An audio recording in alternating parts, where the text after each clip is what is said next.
Kagulat World. Habang yayanig ng lindol ang Cebu at Davao kamakailan, isang mas malakas na pagyanig naman ang ramdam sa Japan.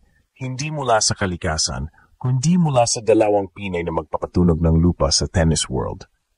Alexandra Alex Ala at Leila Fernandez, parehong may dugong Pilipino, ay nasa Osaka para sa Kinoshita Group Japan Women's Open, isang WTA 250 tournament na magsisimula ngayong linggo. Si Ala, fresh mula sa China tournaments, ay dumating na sa Osaka at nagpost ng litrato sa Dotonbori, tila senyales ng panibagong laban.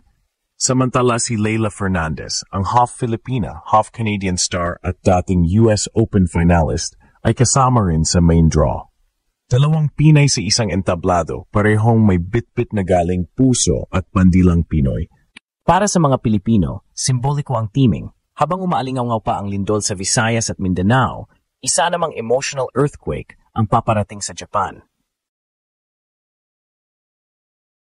Kung sakaling mag-cruise ang landas ni na Alex at Leila, magiging isa itong makasaysayang laban, Pinay versus Pinay sa international stage. Ngayon hindi lang Pilipinas ang nanginginig, pati buong Japan naghahanda sa pag-alon ng bagong lakas na Pinay.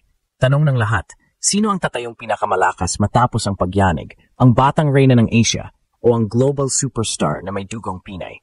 Habang nag-iingay ang radyo at nag-i-evacuate ang mga bayang apektado ng malakas na lindol sa Davao at nagdalamhati pa sa naganap na pagyanig sa Cebu, may isa namang pagyanig na hindi gawa ng kalikasan, isang emosyonal at sporting earthquake na tumatama sa puso ng mga Pilipino sa Japan. Alexandra Alex Ila at Leila Fernandez, parehong may dugong Pinoy, andito sa Osaka para sa Kinoshita Group Japan Women's Open, at ang kanilang pagdating ay parang dalawang malakas na aftershock na nagpapaalala. Ang Pilipino, kahit saan, laging naririto at handang magpakita ng lakas.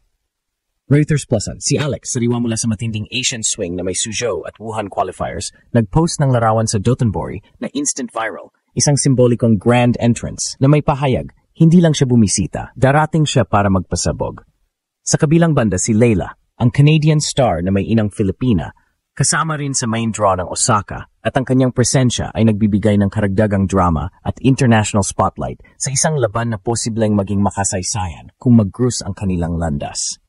Ang sabay na presensya ng dalawang Pinay sa parehong WTA 250 event ay hindi pangkaraniwan. Sa gitna ng mga lindol na pumukaw sa buong bansa, naging simboliko ang pagkakataong ito. Habang binabawi ng mga komunidad ang kanilang buhay mula sa natural na pagyanig, ang Filipina athletes sa ibang bansa ay nagbubunyi at nagpapakita ng pag-asa at inspirasyon. Ang mga larawan ng Ala sa Dotonbori at ang headlines na kasama si Leila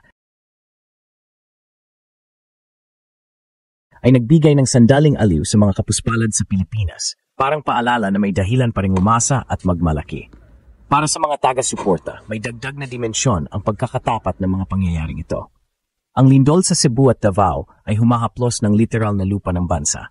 Ang lindol sa Osaka naman ay tumutukoy sa pagyanig ng sporting world sa pagkakaroon ng dalawang manlalarong may dugong Pilipino sa spotlight.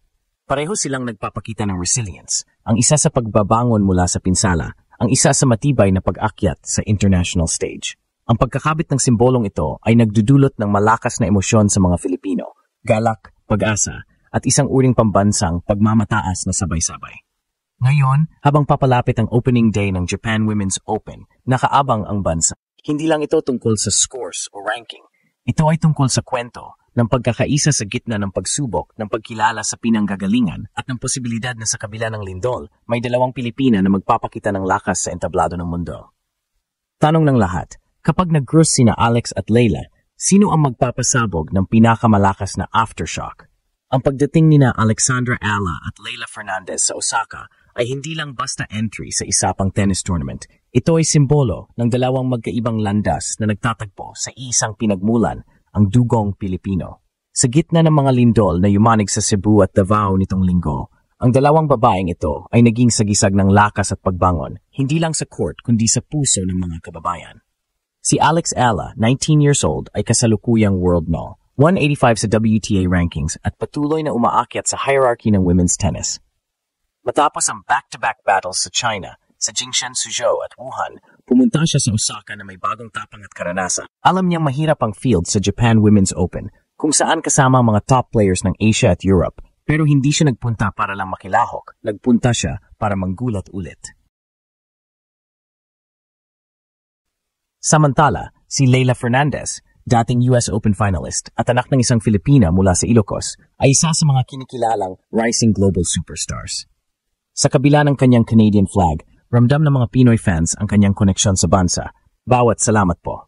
At bawat pagbanggit sa kanyang heritage ay parang tahimik na pagyakap sa bansang iniwan ng kanyang ina. Sa Osaka, dala ni Leyla ang momentum mula sa kanyang solid WTA runs ngayong taon. At kung sakaling magtagpo sila ni Alex sa draw, isa itong Pinay earthquake na tiyak pag-usapan ng buong Asia.